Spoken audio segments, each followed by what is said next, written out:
Hello everyone, आशा करता हूँ आप सभी लोग हैप्पी, हेल्दी एंड स्ट्रांग होंगे। ज़्यादातर सेक्स समस्याएं पुरुषों में होती है ऐसा समझा जाता है, लेकिन जितना पुरुषों में सेक्स प्रॉब्लम का इशू होता है उतना ही महिलाओं में भी होता है। लेकिन प्रॉब्लम ये है कि पुरुषों में भी वो बात बाहर नहीं आ पाती और महिलाओं में भी ये बात बाहर नहीं आ पाती। ये या तो हस्बैंड वाइफ के बीच में होता है या फिर बहुत सी केसेस में 98% केसेस में हस्बैंड को तो पता ही नहीं होता कि उसकी वाइफ को ये प्रॉब्लम है। और हो सकता है कभी कभी वो अपनी सहेलियों के साथ ये शेयर कर दे। डॉक्टर के पास जाना तो दूर की बात है, हो सकता है वो अपनी गायनेक से शेयर करती भी है। बहुत सी महिलाएं इस बात को टाल देती है। उन्हें लगता है कि ये उम्र के साथ उनके साथ में ये हो रहा है, तो ये एक नेचुरल प्रोसेस है, ऐसा मान के चलती है। हमारे समाज में एक बात ज़्यादातर कॉमन है कि मर्द कभी बूढ़ा नहीं होता। सिर्फ ये बात मर्दों को लागू नहीं होती, औरतें भी कभी बूढ़ी नहीं होती है। बस एक उम्र के साथ एक जैसे लाइफ के 2-3 फेजेस होते हैं, उसके बाद हमें बता दिया जाता है कि ये बुढ़ापा है या फिर ये जवानी है या फिर ये बचपन है। देखिए, जो जवानी होती है, जो यंग फेज़ होता है, वो हमेशा ही रहता है, हर एक के अंदर वो होता है। लेकिन शरीर की जो क्षमता है वो डे बाय डे, जो शरीर का जो एंड्योरेंस पावर है वो डे बाय डे कम होना शुरू हो जाता है। इसकी वजह से ये प्रॉब्लम्स आती हैं। लेकिन इस फेज़ को भी हम लोग रोक सकते हैं और नॉर्मल लाइफ, हमारी लाइफ के एंड तक हम लोग जी सकते हैं। यानी हर जीवन का हर सुख भोगते हुए हम अपना जीवन व्यतीत कर सकते हैं, निरोगी रह सकते हैं और बुढ़ापे का कोई लेना देना नहीं होता है। अगर किसी को सेक्सुअल समस्याएं 20 साल की उम्र में आ जाए या फिर 25 साल की उम्र में आ जाए तो क्या वो बूढ़ा हो गया या फिर बूढ़ी होगी? नहीं, ऐसा बिल्कुल भी नहीं है। ये आपकी सोच है, ये आपका समझना है। मेरे ख्याल से मुझे जितना पुरुष स्ट्रांग होता है उतनी ही महिलाएं भी स्ट्रांग होती है। जिस तरह से पुरुष कभी बूढ़ा नहीं होता, उस तरह से महिलाएं भी कभी बूढ़ी नहीं होती है। जस्ट एक फेज़ आता है, एक फैमिली में हमारे ग्रैंड पेरेंट्स के थ्रू या फिर हमारे आजू बाजू में जो लोग होते हैं उनके थ्रू हमें पता चलता है कि नहीं, इसकी उम्र हो गई है, ये ढल गई है और इसमें कोई चार्म नहीं बचा। चार्म आप अपना बचा के रख सकते हैं, वो आपके ऊपर है। जिस तरह से मैं आपको एक बात बताता हूँ, जैसे कोई फूल होता है, वो पेड़ पे रहता है उतने दिन बहुत ज़्यादा ग्लोरीफाई करता है, बहुत ज़्यादा फ्रेश लगता है। ज़्यादा से ज़्यादा वो अपने यानी जो उसका झड़ने के पहले जब उसकी पंखुड़ियाँ होती है फूल की, वो झड़ने के पहले तक वो स्ट्रॉन्ग रहता है। फिर अचानक एक दिन वो झड़ना शुरू हो जाते हैं, लेकिन वो श्रिंक नहीं होते। जब हम लोग उसे तोड़ते हैं तो तोड़ने के 2-4 घंटे के अंदर, 2-4 भी क्यों है, 2 घंटे के अंदर वो मुरझा जाता है। मुरझाने के बाद वो उसमें व्रिंकल्स आ जाते हैं, वो सूखना शुरू हो जाता है। और जिस तरह से वो सूख जाता है और बहुत जल्दी उसके पत्ते भी झड़ जाते हैं, वो काला पड़ जाता है। तो क्या वो बूढ़ा हो गया? नहीं, वो बाय मिस्टेकन हुआ है, क्योंकि उसे जब हम लोग उसकी टहनी से तोड़ते हैं तो उसका न्यूट्रिशन जो मिलने का जो वे होता है, ज़रिया होता है, वो कट हो जाता है। उसे हमने तोड़ के उसे बेजान कर दिया। जब भी आप देखेंगे कि कोई फूल होता है, उसे किसी टैबलेट में, जैसे एस्पिरिन हो गया, एस्पिरिन की टैबलेट फ्लावर पॉट में आप डाल देंगे तो वो फूल 2-4 दिन और ज़्यादा जीता है, क्योंकि उसे पोषण मिलता है।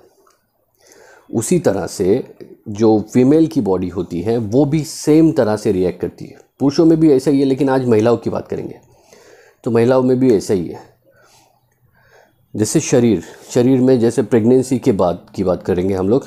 प्रेगनेंसी होने के बाद शरीर में से बहुत सी जूसेस कम हो जाते हैं, क्योंकि जो बेबी बॉर्न होता है, जब किसी बच्चे का जन्म होता है, वो माँ की ही हड्डियाँ, उसी की मांसपेशियों से बन के तैयार होता है और उतनी कमी शरीर में हो जाती है महिलाओं में।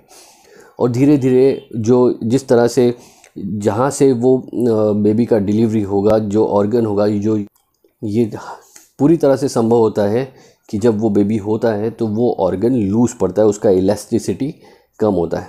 अगर आप किसी इलास्टिक को लेंगे या फिर रबर बैंड को लेंगे, उसको आप खींचेंगे उसको आप खींचने के बाद आपको पता चलेगा कि खींचने के बाद जब आप उसे छोड़ते हैं तो वो नॉर्मल शेप में नहीं होता, उसका इलास्टिसिटी वो लूज़ कर देता है, तो उसकी वजह से भी प्रॉब्लम्स होती है। तो उसी तरह से धीरे धीरे वो स्टेप बाय स्टेप वो कम होना शुरू हो जाता है, वो प्रोसेस में आता है। वो कम होना क्यों शुरू होता है? क्योंकि जिस तरह से हमने फूल तोड़ा, उसे उसके न्यूट्रिशन कट कर दिए, उसी तरह से ह्यूमन बॉडी का भी है, उस तरह से महिलाओं के शरीर का भी है। अब जब प्रेगनेंसी हो जाता है, प्रेगनेंसी होने के बाद जो उसे न्यूट्रिशन चाहिए होता है, जो चीज़ें उसके शरीर में चाहिए होती है, उसे मिलती नहीं है।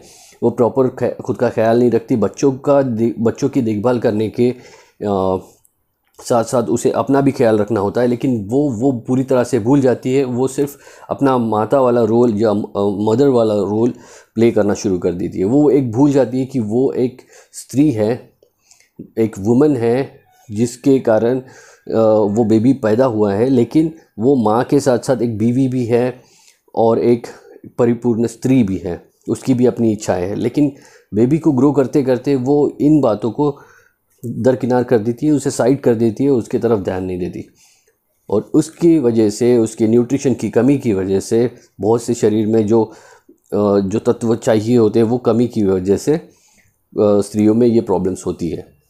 अब स्त्रियों की जो प्रॉब्लम्स होती हैं, जो सेक्सुअल समस्याएं होती हैं, अब जो स्त्रियों की सेक्सुअल समस्याएं होती है वो कुछ इस तरह से होती है। जो 6 प्रकार की उन्हें मोस्ट ऑफ प्रॉब्लम्स होती है, जो कुछ अभी रिसेंटली कुछ पेशेंट्स के थ्रू द्वारा मुझे सुनने को मिला ये प्रॉब्लम्स।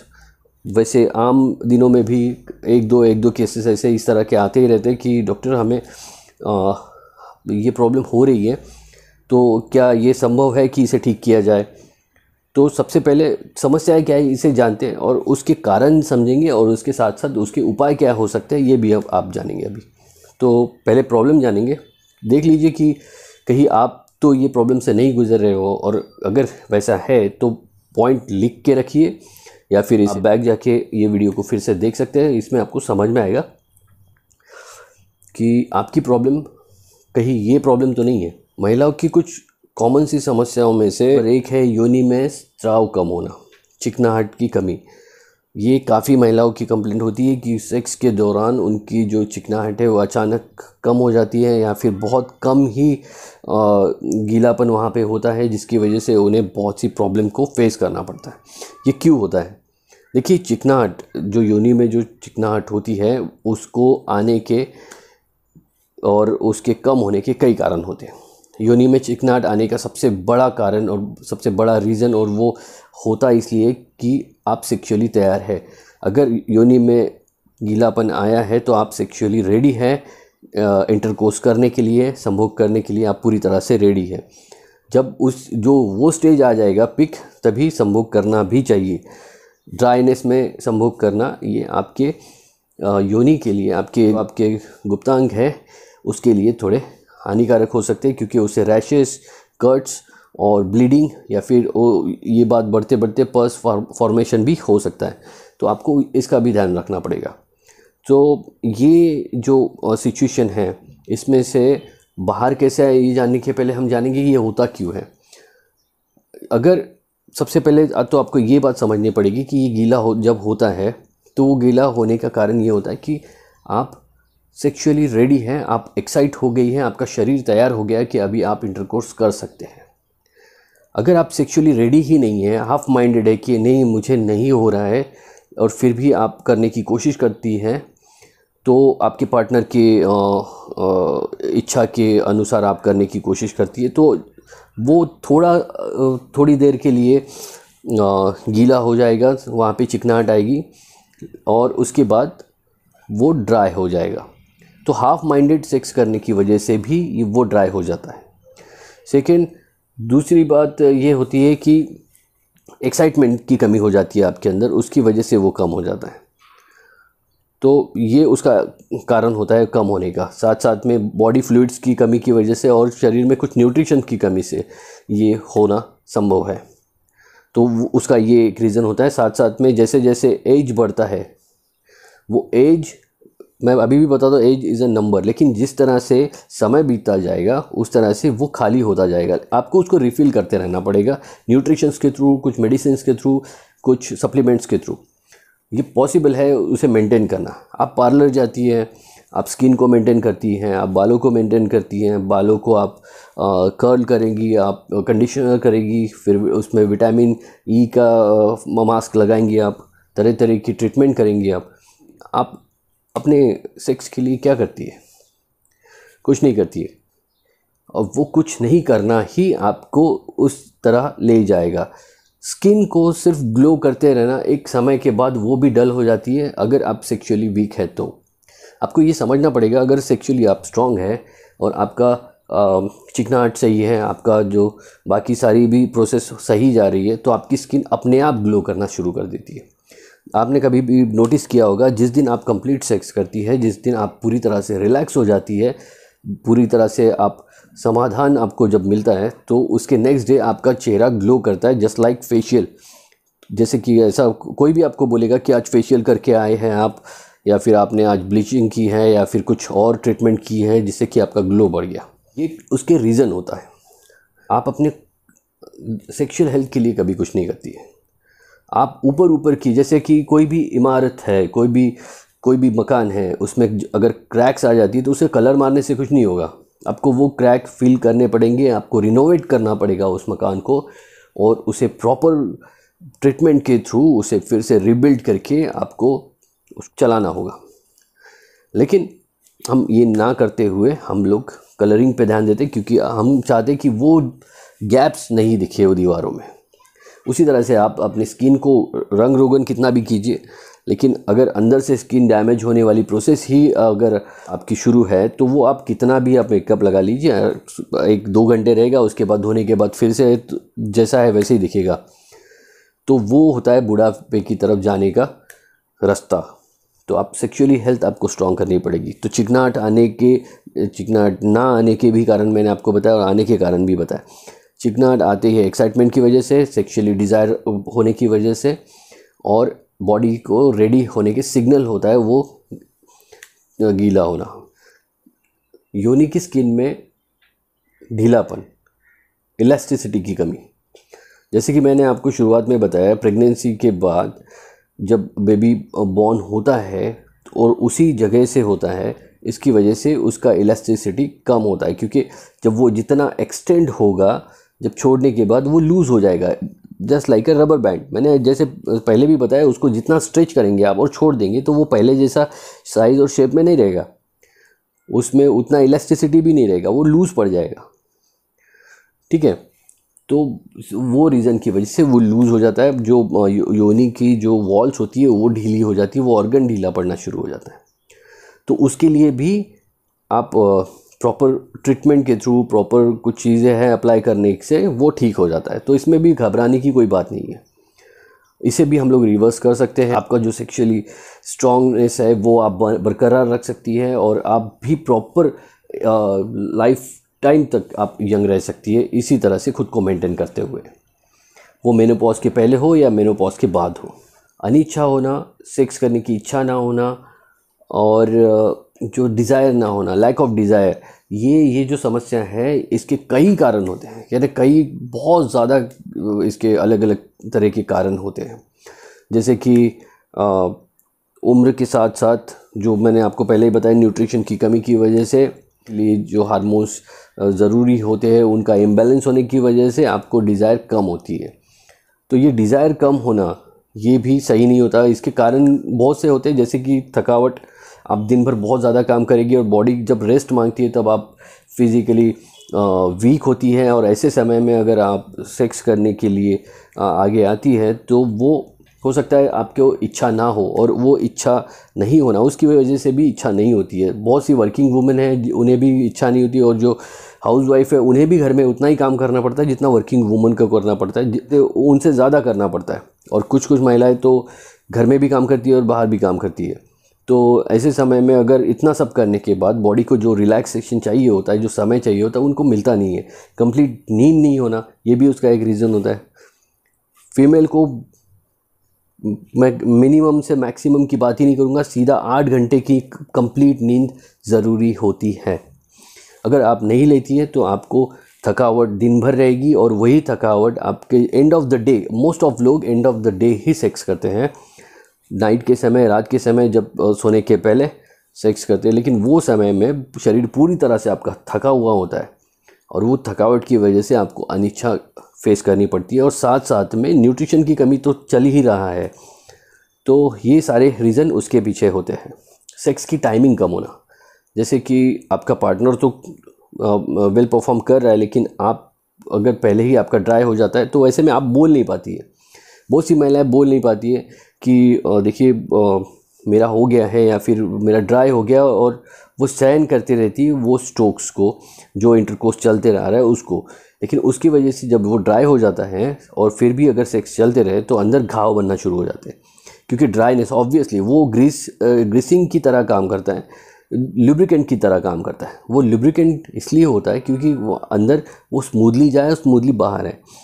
ऐसा ना हो कि उसकी वजह से आपके अंदर घाव पड़ना शुरू हो जाए, रेशे पड़े, स्क्रैचेस पड़े, रैशेस पड़े। उसकी वजह से स्किन फट भी जाती है, अंदर ब्लीडिंग भी होती है, और ये ऐसे ही बना रहा तो अंदर इन्फेक्शन बढ़ते रहता है। और उसकी वजह से वो जो पर्स की फॉर्मेशन की वजह से, और वो पस फॉर्मेशन की वजह से जो मेल आपका पार्टनर है, जो आपके मेल पार्टनर हैं, उनको उनके जनांगों पे फुंसिया या फिर पस वाले फुंसिया होना शुरू हो जाती है। उन्हें जलन और इचिंग की प्रॉब्लम हो सकती है, आपके साथ साथ उनको भी होगा। वो ये ट्रांसमिटेड होता है, तो एसटीडीज़ में काउंट होता है, इसे सेक्सुअली ट्रांसमिटेड डिसीजेज हम लोगों से बोलते हैं, एसटीडीज़। सो ये उसमें काउंट होता है। तो लिब्रिकेशन की ज़रूरत होती है, लेकिन सेक्स टाइमिंग कम होने की वजह से थोड़ी देर रहने के बाद वो अपने आप ड्राई हो जाता है। इसमें भी कुछ मेडिसिन्स होते हैं जिससे कि आप प्रॉपर सेवन करने से, और कुछ सप्लीमेंट्स होते हैं, कुछ प्रोटीन होता है, वो ढंग से लेने से आप इससे बच सकती है और इस प्रॉब्लम को ओवर रूल कर सकती है, ओवरटेक कर सकती है। तो आपको ध्यान देना पड़ेगा आपके न्यूट्रिशन पे, आपके मेडिसिन्स पे, आपकी डेली रूटीन पे, और आपकी कंप्लीट स्लीप पे ध्यान देना पड़ेगा। स्तनों का ढीलापन, जो स्तन होते हैं वो कुछ दिनों के बाद ढीले हो जाते हैं। जो कुछ क्रीम्स आती हैं जो अप्लाई करने से वो फर्म शेप, और कुछ एक्सरसाइज की वजह से वो फर्म शेप में वापस आ सकता है। तो आपको इसका भी ध्यान देना पड़ेगा। लास्ट नॉट द लीस्ट, वो होता है मूड ना होना। देखिए, मूड और अनिच्छा ये पूरी तरह से अलग बात है। अनिच्छा होना का मतलब वो अंदर से आपको बनेगा ही नहीं, लेकिन मूड ना होने का मतलब है, जैसे वर्ड का ट्रांसलेट करके आप मत देखिए। मूड ना होना, मूड का मतलब मैं आपको बता दूं कि जैसे कि हम लोग डेली कोई एक चीज़, एक वेजिटेबल डेली नहीं खा सकते, या समझिए तुरई रोज़ नहीं खा सकते, कोई फली डेली नहीं खा सकते, या फिर बैगन रोज़ नहीं खा सकते। अगर आपको खाना ही है बैगन रोज़, तो आपको उसको तरह तरह की डिशेस बना के खाना पड़ेगा। ऑब्वियसली रोज़ एक ही चीज़ खाने से आप उगता जाएंगी। सेम इसी तरह से सेक्स में भी होता है कि हाँ, आप बेडरूम में जाते हैं, सेक्स करने का जो माहौल होता है वही प्लेस होता है, सेम पोजीशंस होते हैं, साथ साथ में वही एक्टिविटी डेली रूटीन बना के ही करने से इसमें मूड ना बनना स्वाभाविक सा हो जाता है। क्योंकि अगर आप एक ही चीज़ को रिपीट करेंगे डेली डेली डेली डेली, तो वो एक रूटीन बन जाएगा। इट्स नॉट फन भी नहीं रहेगा, और इसमें एन्जॉयमेंट नहीं रहेगी, क्योंकि कोई एक चीज़ हमारा पैटर्न बन जाता है, तो पैटर्न में एन्जॉयमेंट नहीं हो सकता। अगर कोई चीज़ अनप्रेडिक्टेबल आपके सामने आ जाती है तो वो आपके लिए नया लगता है, तो उसकी वजह से आपको उसमें नयापन देना पड़ेगा। अगर आपको बैगन ही खाना है डेली, तो उसको बैगन को खाने के तरीके भी बहुत अलग अलग है। अगर आपको आलू ही खाना है, पोटैटो ही खाना है डेली, तो उसको भी बनाने के तरीके होते हैं। जैसे कि आलू का हलवा बना सकते हैं, आप दम आलू बना सकते हैं, आप मसाले वाले आलू कर सकते हैं, ज़ीरा वाला आलू कर सकते हैं, आलू के चिप्स बना सकते हैं। ऐसे कई तरह की डिशेस होती हैं आलू की। उस तरह से सेक्स में भी बहुत सी चीज़ें होती हैं जो आपको ट्राई करनी चाहिए, जिससे कि आपकी जो वैवाहिक जीवन है वो आप पूरी तरह से उसका आनंद लेते हुए आप बिताएं। जैसे कि प्लेस की भी बात की मैंने कि सेम बेडरूम, सेम जगह और सेम चीज़ की वजह से आपको वो बोर हो जाता है और उससे मूड नहीं बनता। इसीलिए प्लेस थोड़ा बदलिए, थोड़ा घूमने जाइए। घूमने के बाद वहाँ पे आप जाके आप थोड़ा समय बिताइए अपने पार्टनर के साथ। उसकी वजह से आपकी लाइफ में थोड़ा नयापन आएगा, नई प्लेस, नया मूड और नई ताजगी आपके रिश्तों में आ जाएगी। उसकी वजह से सेक्स का मज़ा भी आप दोबारा से उठा सकती हैं और आपकी मैरिज लाइफ भी बहुत अच्छे से ग्रो कर सकती है। बाहर जाने का मतलब ये है कि जैसे कि देखिए, आप घर में भी हम लोग पूरी और आलू की सब्ज़ी खाते, पूरी भाजी खाते, लेकिन जब हम लोग पिकनिक पे जाते हैं वही पूरी भाजी हमने ही बनाई हुई, हमारी ही रेसिपी, जब हम लोग डब्बे में लेके जाके किसी और स्पॉट पे जाके खाते तो उसका स्वाद डबल हो जाता है। और वही घर में खाते तो आप 2 पूरी कम खाएंगे और वहाँ जाके 4 पूरी ज़्यादा खाएंगे, क्योंकि उसका स्वाद इन्हांस हो जाता है just because of that place. तो जगह का भी काफ़ी महत्व है अपने आप में। तो मूड का तो ये एक रीज़न है, और इसी रीज़न की वजह से मूड नहीं बन पाता। पार्टनर को भी बताइए कि जैसे कि आप देखते हैं कि मोस्ट ऑफ लोग घर में बरमूडा में घूमेंगे या फिर घर में पजामाज में घूमेंगे, बाल बिखरे हुए होंगे, दाढ़ी बड़ी हुई होंगी, और बिना डिओड्रेंट के, बिना किसी तैयारी के जब आपके सामने वो होगा तो आपको ऑब्वियसली वो मूड नहीं बनेगा। तो दोनों को ये बात समझनी पड़ेगी कि शादी भले ही हो गई है, लेकिन इस तरह से मिलिए एक दूसरे को जैसे कि आप पहले दिन ही मिल रहे हैं। Presentable, be presentable. जैसे शादी के पहले आप प्रेजेंटेबल रहते थे, 1 महीना 2 महीना बहुत अच्छा प्रेजेंट खुद को करते थे, वो भी करता था, आप भी करते थे, लेकिन अभी शादी होने के बाद वो प्रेजेंस कम हो गया, वो खुद को प्रेजेंटेबल रखना कम हो गया। ये ग्रांटेड हो गया है कि ये तो रोज़ ही है मिलना, ये तो अब हमारी ही है, आप भी सोचेंगे हमारे ही हैं, तो मूड कैसे बनेगा? तो आपको प्रेजेंटेबल रहना पड़ेगा, आपको भी और उनको भी जो आपके पार्टनर है। तो इन बातों को थोड़ा देखिए, सोच विचार करके अप्लाई कीजिए अपने लाइफ में। और साथ में जो मेडिसिन की मैं बात कर रहा था कि उसके लिए प्रोटीन, प्रॉपर प्रोटीन जो इसके लिए आता है वो आप लीजिए। साथ में कुछ मेडिसिन आती है, उसका कोर्स कीजिए अपने अपने प्रॉब्लम के अनुसार। अलग अलग तरह के मैंने प्रॉब्लम्स गिनाए, 6 तरह के प्रॉब्लम्स गिनाए। 6 तरह की प्रॉब्लम्स के लिए जो नीचे वाला प्रॉब्लम है, मूड ना बनना, ये तो पूरी तरह से सिचुएशन पे डिपेंड करता है। तो वो आप सिचुएशन चेंज कीजिए, वो चेंज हो जाएगा। लेकिन जो पहले के 5 प्रॉब्लम्स बताए, जैसे कि स्तनों का ढीलापन है, योनि का ढीलापन है, मुंह अनिच्छा होना उसका, और योनि में चिकनाहट कम होना, ये सारी की सारी जो बातें हैं ये मेडिसिन से ट्रीट हो सकती है। और आप इसे अगर सप्लीमेंट के तरह यूज़ करना शुरू कर देंगे तो लाइफ उसी तरह से मेंटेन रहेगी।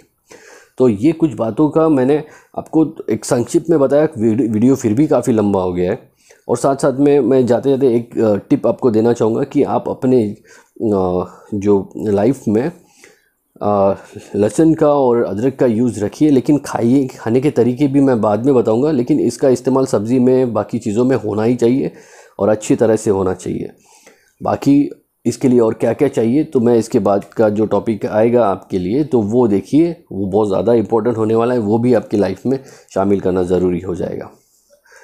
तो आशा करता हूँ आपको आज के विषय से ये बात तो समझ में आई होगी कि ये कोई प्रॉब्लम इतनी बड़ी प्रॉब्लम नहीं होती है। हाइड करने की वजह से आपको बड़ी लगती है, शर्म के मारे ये प्रॉब्लम बड़ी लगती है। जितना आप शर्माएंगे, जितना आप इसे छुपा के रखेंगे, वो बड़ा होते जाएगा। और मर्ज जितना बड़ा हो जाएगा और जितना टाइम लेगा उतना टाइम उसको ट्रीट करने में लगेगा। तो सिंपल सी बात मैंने आपको बताई है कि आप अगर इन सब चीज़ों को फॉलो करते हैं तो आप पूरी तरह से स्वस्थ हो सकते हैं और आप भी पूरी यंग जो फेज़ होता है लाइफ का वो होल लाइफ जी सकते हैं, हमेशा जवान रहते हुए। देखिए, हमारे ही हाथ में है ये सब करना। मैंने जैसे कि पहले बोला, पार्लर जाएंगी आप, नए नए कपड़े पहनेंगी, बुटीक जाएंगी, नए नए सैंडल्स और बाकी सारी चीज़ें, नए नए एसेसरीज़, नया फ़ोन, हर चीज़ में आप एडवांस हो जाएंगी। लेकिन सेक्सुअली आप डाउन रहेंगी तो बुढ़ापा आएगा ही आएगा। जवान आप उसी को बोल सकते हैं जो इंटरनली जवान हो। तो इंटरनल जवानी को मेंटेन रखने के लिए आपको कुछ चीज़ों की आवश्यकता होती है, उस हिसाब से आप अपना ट्रीटमेंट चूज़ कीजिए। आशा करता हूँ आपको आज का विषय समझ में आया होगा। अगर ये आपको समझ में आया है तो आप अपनी सहेलियों में, अपने रिश्तेदारों में इसे शेयर कीजिए। चैनल को सब्सक्राइब कीजिए। Thank you so much.